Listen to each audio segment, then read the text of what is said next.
Maman Khadija Bay, Monsieur le ministre de l'Économie et des Finances, Monsieur le directeur général de la comptabilité publique et du Trésor, Monsieur le représentant de l'inspection de l'État, Monsieur le représentant du président de la Cour des comptes, Monsieur le représentant du président de la CENTIF, Monsieur le représentant du ministre de la Justice, Monsieur le représentant de la société civile, Messieurs les représentants de la police et de la gendarmerie, Messieurs les représentants des amicales sœurs, des impôts et domaines, des douanes, des enquêtes économiques, des administrateurs civils, Messieurs les représentants de l'Union des magistrats du Sénégal, Mesdames, Messieurs,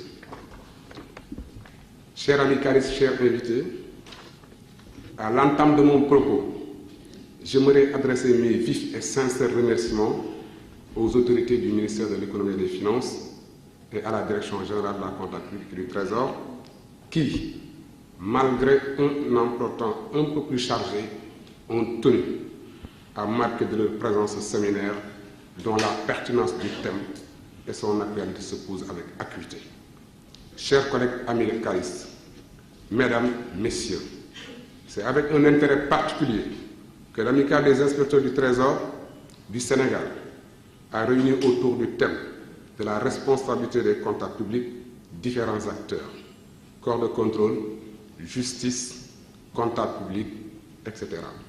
pour une réflexion féconde sur les perspectives de mise en adéquation de cette responsabilité avec les exigences de la gestion moderne et intégrée des finances publiques. En effet, aujourd'hui, plus qu'hier, le régime de responsable personnel et pécuniaire des comptables publics au Sénégal est appelé à évoluer, eu égard aux mutations profondes introduites par la transposition dans notre droit interne des directives de l'UEMOA, lesquelles vont connaître progressivement, mais prochainement leur mise en application. Le décret 6295 du 17 mai 1962 portant réglementation concernant les comptables publics devra être modifié en vue d'adapter ces dispositions à la nouvelle donne. Plusieurs aménagements s'imposent donc, et l'Amicale des inspecteurs du Trésor, face à des enjeux aussi déterminants pour le métier même de comptable public, poser les débats, revisiter les lieux et l'historique. L'AITS pourrait ainsi aider à définir un cadre juridique plus approprié pour la responsabilité des gestionnaires publics et soumettre à l'attention des autorités que nous savons sensibles à cette situation toute autre mesure de nature à permettre une mise en adéquation optimale de la responsabilité du comptable public. À cet effet, ne s'agira-t-il pas notamment pour une meilleure efficacité de l'exécution de la dépense publique d'envisager la suppression à la charge des comptables publics de l'exercice des points de contrôle si après qu'ils relèvent maintenant de la responsabilité des contrôleurs des opérations financières et des ordonnateurs. Il s'agit de la disponibilité des crédits, l'imputation budgétaire, l'application des lois et règlements. Aujourd'hui, force est de souligner que les exigences de performance attendues des responsables de programme, avec comme corollaire l'allègement des contrôles, cadrent mal avec un système draconien de responsabilité des comptables publics fondé sans faute. C'est pourquoi est-il possible de ne pas engager sans préjudice de la responsabilité civile, disciplinaire ou pénale, la responsabilité personnelle et pécuniaire des comptables publics lorsque la collectivité locale publique, pour le compte de laquelle il effectue les opérations, n'a pas subi de préjudice. Le régime de prise en adéquation avec les nouvelles orientations du droit communautaire. Je vous remercie de votre attention.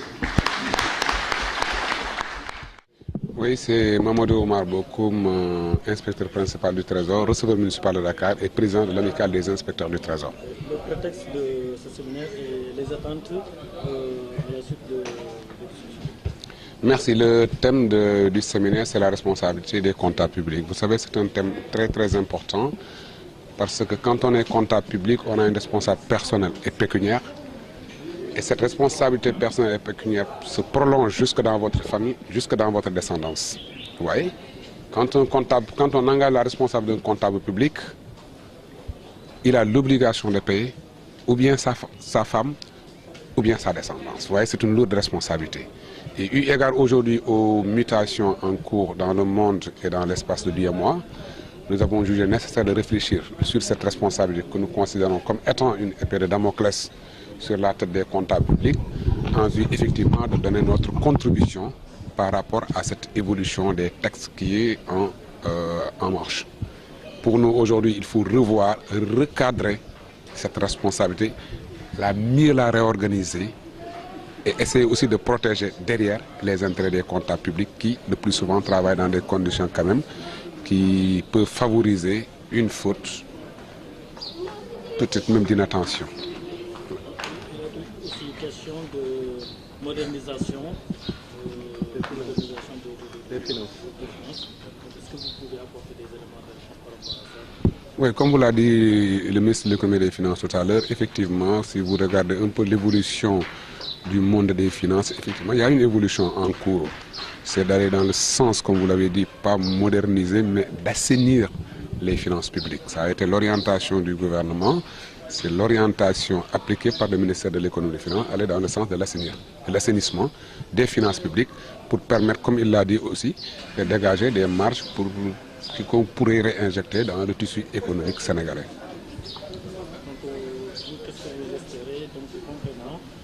Quelle recommandation pour le séminaire? Oui, c'est d'aller dans le sens de l'allègement.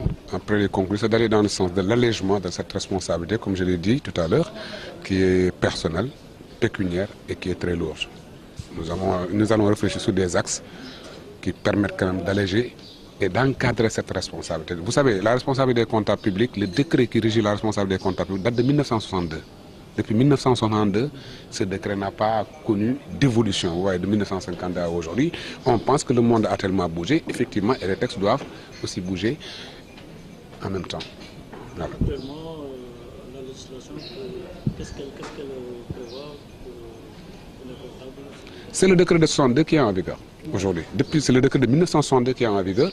Et pour nous, aujourd'hui, 50 et quelques années après, il est temps quand même de réfléchir pour essayer de revoir le décret en profondeur, d'apporter quelques axes de discussion dans le cadre du séminaire et proposer effectivement la réforme, quelques éléments de réforme. Vous avez aussi parlé de l'UEMOA. Est-ce que vous pouvez revenir sur comment ça va se passer? Est-ce qu'il y a des directives de l'UEMOA pour changer? Oui, bon, on a parlé de l'UEMOA parce qu'aujourd'hui, on est obligé de transposer tous les textes, effectivement, et les directives de l'UEMOA. Mais comme aujourd'hui, au niveau de l'UEMOA, on est en train de réfléchir, comme je l'ai dit, sur ces différents éléments, que ce soit sur la responsabilité des comptables, sur d'autres éléments, nous aussi, on ne veut pas être pris au dépourvu. On est obligé aujourd'hui d'anticiper le débat à venir dans l'espace de l'UEMOA.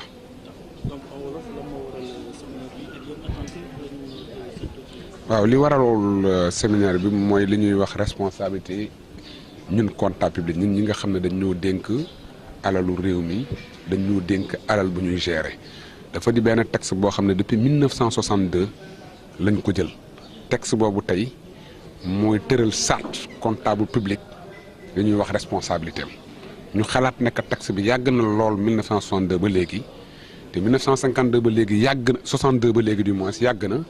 que jot na ñun ñi nga xam ne ñoo ciy liggéey ñun ñi nga xam ne moom ñun la texte bi concerné jot na ñu xalaat war na suñuy autorité ñun tamit suñu xalaat ci texte 1962 bi parce que dafa metti dafa di texte boo xam ne yow suñu la dénkee gestion publique li ñuy wax gestion publique soo amee benn gàllankoor boo def wala benn gàllankoor koo xam ne ki nga xam ne moo nekk sa ginnaaw def na ko sa responsable d'abord personnel mooy yow pécuniaire sa alal soo ko mënut aussi sa jabar wala say doom xam na loolu dafa metti texte 1962 la ñu gëm ne que tey war nañ toogaat waxtaanaat ci kayit boobu xool tey ñun ñu comprendre ñun yan jafe-jafe la ñu am ci suñu liggéey ak naka la ñu mënee changer un peu texte bi pour que quand même mu gën a xaw a oyof ci suñu bopp. Monsieur le directeur général du Trésor et de la comptabilité publique, l'importance de ce thème qui a été abordé, je ne reviens pas sur les différents éléments, nous pousse aujourd'hui, comme vous avez abordé la question de la formation, à vous proposer d'en faire comme module de formation à l'ENA sur 2 ans en théorie articulée à des cas pratiques. Pourquoi? Parce parce que nous pensons que ça doit être comme module de formation à l'ENA. Avant que les gens ne sortent, qu'ils sachent ce qui les attend d'abord, au lieu de rentrer pour savoir les attend. C'est une proposition que je suis en train de vous faire. La direction générale du Trésor de la comptabilité appréciera cette proposition. Mais moi, je pense qu'il est fondamental d'en faire un module de formation à l'ENA. Et même pour toutes les régies financières d'ailleurs, pas seulement pour le Trésor. Ceci étant, je ne peux pas ne pas féliciter et remercier vivement les membres du bureau de l'Amicale d'avoir gagné le pari de la mobilisation et de l'organisation. Ça n'avait pas été facile, mais vous avez pu relever dignement ce défi. La mobilisation y est, la qualité des animateurs de ce séminaire y est, la quantité y est, la qualité des représentants aussi, parce que je pense que c'est difficile d'avoir certains doyens dans une même salle, les Madame Ndiaye, anciens TG, anciens instituts, etc. Je ne pouvais pas terminer sans pour autant aussi donner une mention spéciale. Ceci étant aussi, je tiens aussi à l'endroit de mes collègues présidents de l'Amicale des douanes, représentants du président de l'Amicale des inspecteurs des douanes, donner l'information comme on est en assemblée générale, informer les amicalistes les excellentes relations qui existent entre ces trois amicales.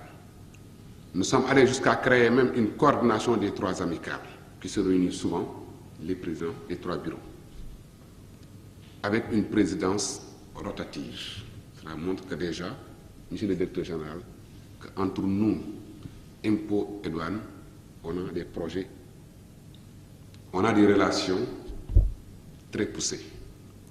Aussi, je tiens aussi à informer aux autres amicalistes que dans le cadre de nos relations internationales, l'Amicale des inspecteurs du Trésor a pris une initiative, c'est de contacter tous les présidents des amicales des inspecteurs du Trésor de l'espace UEMOA.